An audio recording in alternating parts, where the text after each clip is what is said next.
Well, welcome back. If you listened on Monday to Nadia's story, the interview room, the moment she stopped apologising, I hope you felt that shift, because today we're going to look at what the research actually says about nonlinear careers, and it's going to make you feel considerably better about every pivot you've ever made, or maybe you're thinking about making, but aren't quite sure if you should.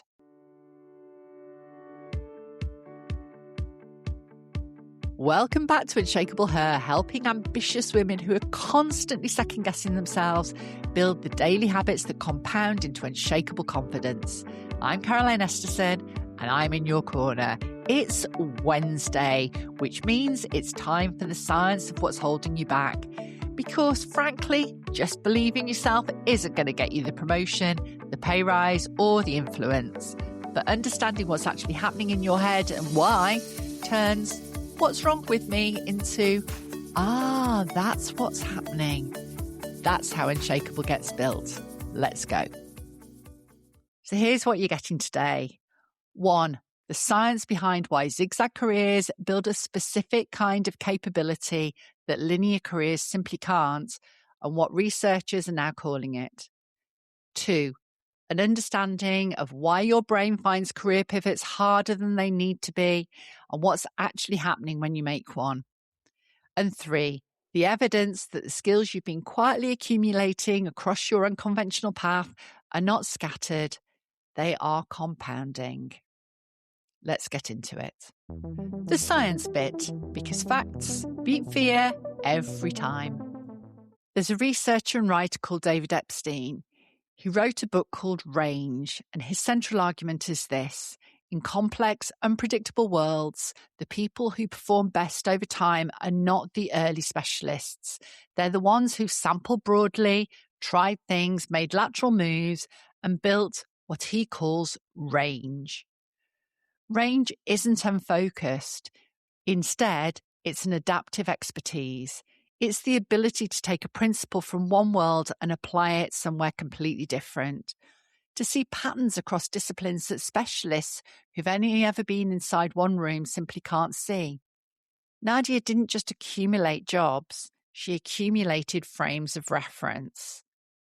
The teacher who becomes an L&D lead brings something the L&D lifers don't have. She's actually stood at the front of a room with 30 hostile 9-year-olds and had to make something land in real time.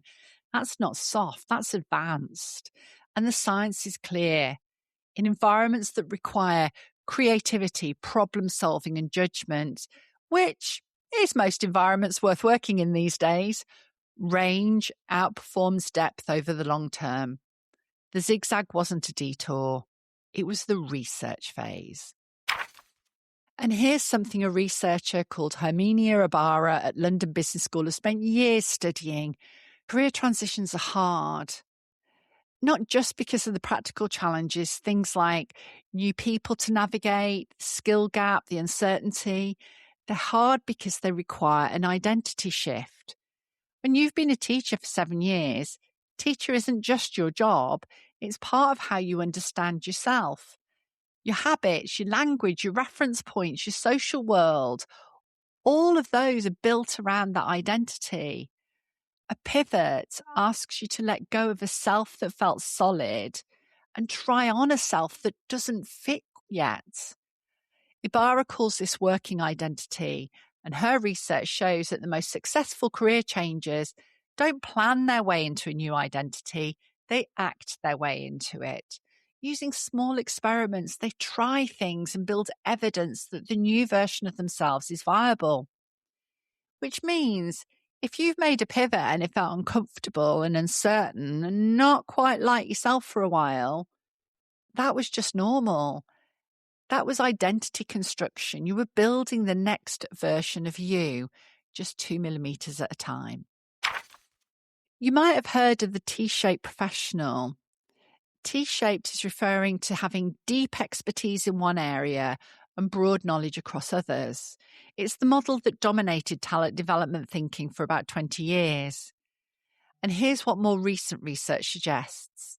The most valuable people in complex organizations aren't T-shaped. They're more like a paintbrush, multiple bristles of genuine experience all moving in the same direction. Each bristle, each discipline, each industry, each unexpected role adds something the others can't. Not a bit of surface knowledge, actual earned experience that changes how you think. Nadia's bristle: classroom pedagogy, facilitation under pressure, community resourcefulness, commercial translation, people leadership, resilience under redundancy. Every single one of these changes how she leads, changes what she notices, and changes what she can do. That's not a messy CV. That's a very well-made paintbrush.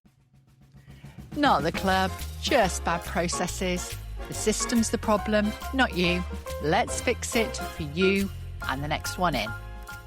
So welcome back to the club, because I want to name something that is real and frustrating and so worth saying out loud. Let's talk about ATS, applicant tracking systems, the software that screens CVs before a real person ever sees them. Now, these systems are largely built to reward linearity, consistent job titles, progressive seniority, familiar company names, long tenure.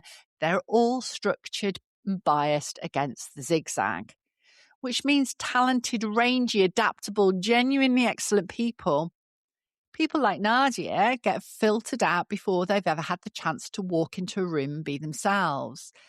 That is a process failure, not a you failure.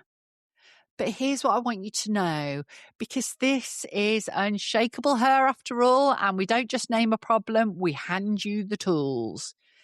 There are 4 ways around this, and the first one is a human route. Referrals and introductions bypass ATS completely. When someone inside an organisation puts your name forward directly, your CV goes in as a recommendation, not a cold application. The system doesn't see you first, which means the single most valuable thing a zigzagger can do is build relationships before she needs them, not when she's job hunting, now, consistently, 2 millimeters at a time. The second route is through headhunters. These specialist recruiters are genuinely valuable for zigzaggers because a human reads your story and translates it before it hits the system. The key is finding recruiters who specialize in your capability, not just your industry. Someone who is already primed to see transferable value rather than looking for a straight line. And then the third is LinkedIn.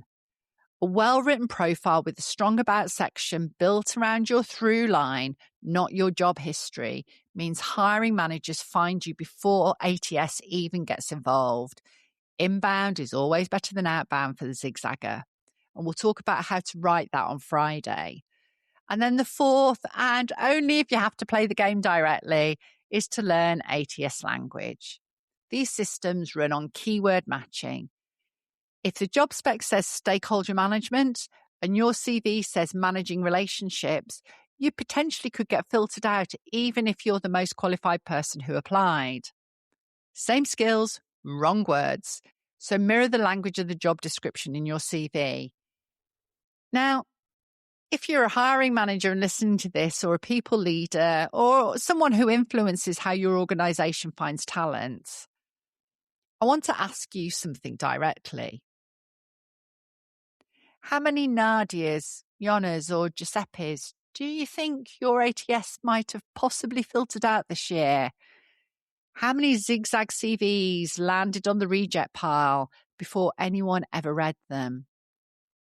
This isn't just a diversity problem, it's actually a talent pool problem. And if you have the power to fix it by adding human review at screening stage, by briefing your recruiters differently, by building job specs that describe capability, that's the cultural shift that's needed. And it starts with one hiring decision made differently.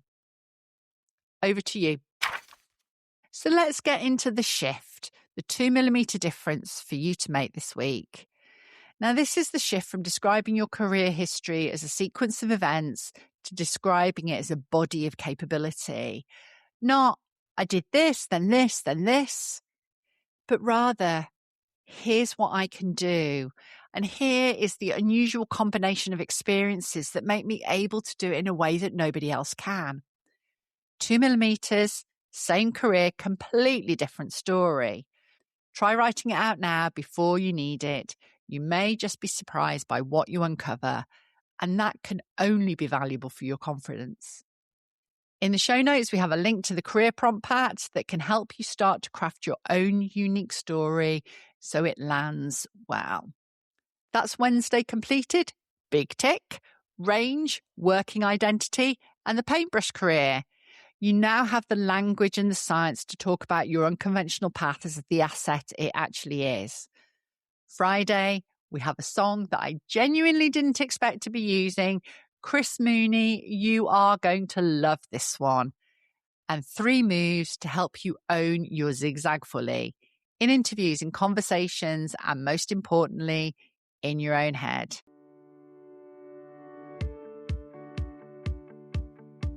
That's it for today. Before you go, one ask. If something in this episode made you think, ooh, that's why I do that, hit follow wherever you're listening, because that moment of recognition, that's where Unshakable starts. But it only compounds if it keeps happening, one Wednesday at a time, one piece of, that's what's going on at a time, until the way you see yourself genuinely shifts. Follow and the next one finds you. I'd rather not be the podcast you meant to come back to and forgot. Remember, I'm in your corner. See you Friday.